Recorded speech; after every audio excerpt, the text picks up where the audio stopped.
Važiuojant Juodosios jūros pakrantę, matome kalkakmenio uolas, prie kurių įsikūręs Balčiko miestas.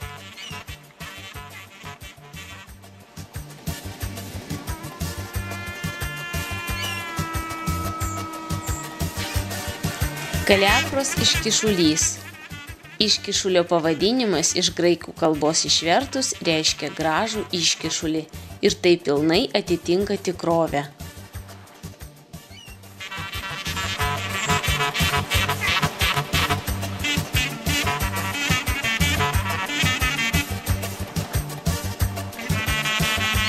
Kaliakros iškyšulys apipintas įvairiomis legendomis bei padavimais. Vienas iš jų byloja apie tai, kad 40 nuostabaus grožio mergelių, nenorėjusių paklusti į turkų rankas, supynė kasas į vieną ilgą kasą ir susikabinusios rankomis nušoko nuo aukštos uolos, vėliau pavadintos Kaliakros vardu.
Miestas įsikūręs pusiasalyje, pylimų sujungtų su jūros pakrante.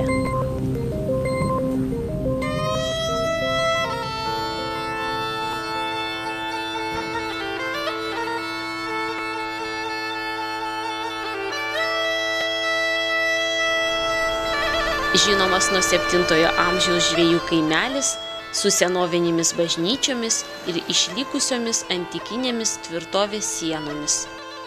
Žmonių čia gyventa ir prieš 3000 metų. Šioje vietoje klestėjo trakų kultūra. Trakija gana paslaptinga civilizacija, neturėjusi rašto, bet garsėjusi savo išmintim.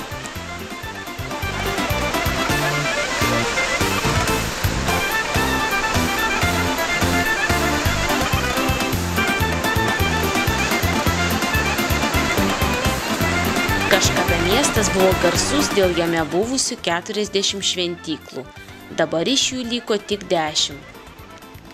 Tačiau iškilusios iki šiol skleidžia senųjų laikų dvasią, pristato architektų ir statytojų meistriškumą. Kai kurios statytos dar viduramžiais, kai kurios ankstyvos žinomos dar nuo 5 amžiaus. Patogi geografinė padėtis apsaugo miestą nuo įsibrovėlių.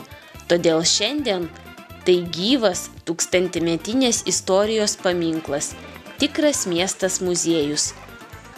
1983 metais paskelbtas istorijos ir archeologijos rezervatų ir įtrauktas į UNESCO pasaulio kultūros paminklų paveldo sąrašą.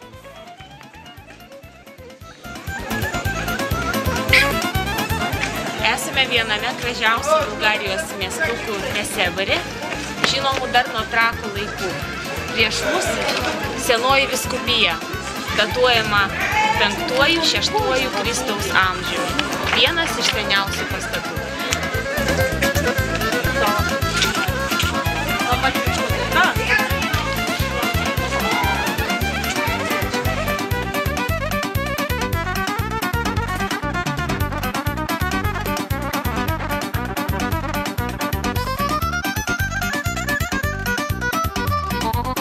Neseboro namai stovintys ant jūros kranto, 2 aukštų, apatinis aukštas iš akmens, viršutinis iš medžio.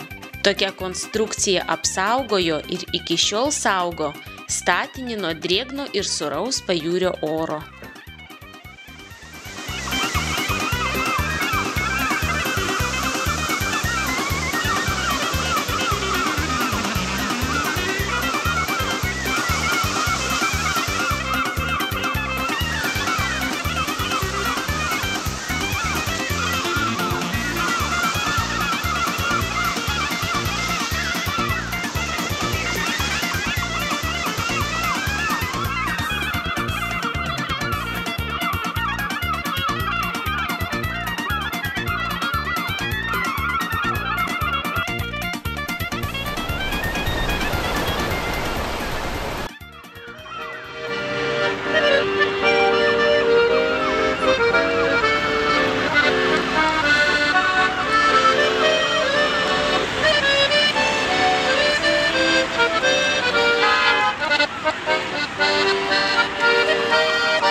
съм някой друг, ти ме преоткри.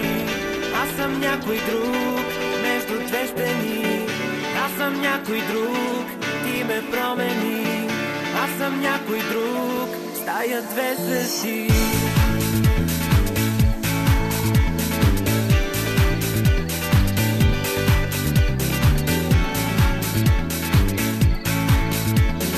Plovdivas išsidėstęs vaizdingoje vietovėje ir saugoja senovės trakų, romėnų, viduramžio laikų bei šiuolaikinės kultūros paslaptis.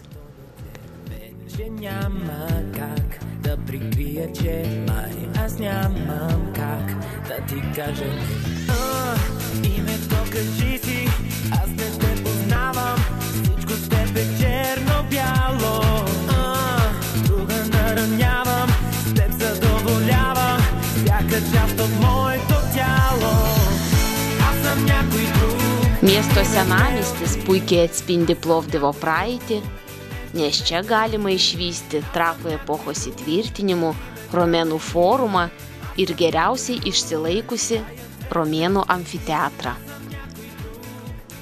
Senamiestyje įžvelgiamas visos atgimimo laikų architektūros vystymasis. Bulgarų renesanso gyvenamųjų namų ansambliai, dauguma kurių asimetriniai, spalvotais, raižytais fasadais.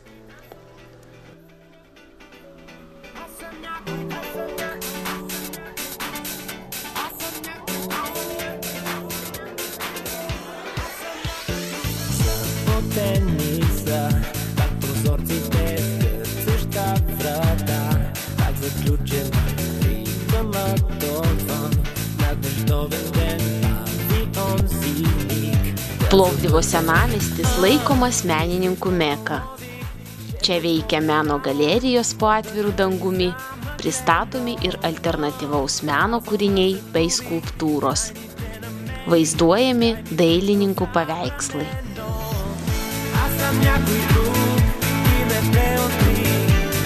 съм някой друг между две стени. Аз съм някой друг. Plovdivas išsidėstęs ant 7 kalvų, iš kurių šiandien liko tik 5, o likusios dalys buvo sunaudotos kaip medžiaga miesto statybai. Miestas šiuo metu pretenduoja į seniausių Europos miestų titulą. Elegantiška medinė 6 pakopų varpinė, vienintelis tokio tipo medinis statinys Bulgarijoje, sudaro vientisą architektūros ansamblį su Šventos Marinos cerkve, pagrindinė Plovdivo metropolijos šventykla. Šventos Marinos cerkvė buvo statyta XIX amžiaus viduryje, o šventyklos interjerą puošia raižytas medžio ikonostasas, sakykla ir vyskupo sostas, išorinių lubų bei sienų freskos, kuriuose pavaizduotos scenos iš Biblijos ir šventųjų gyvenimo.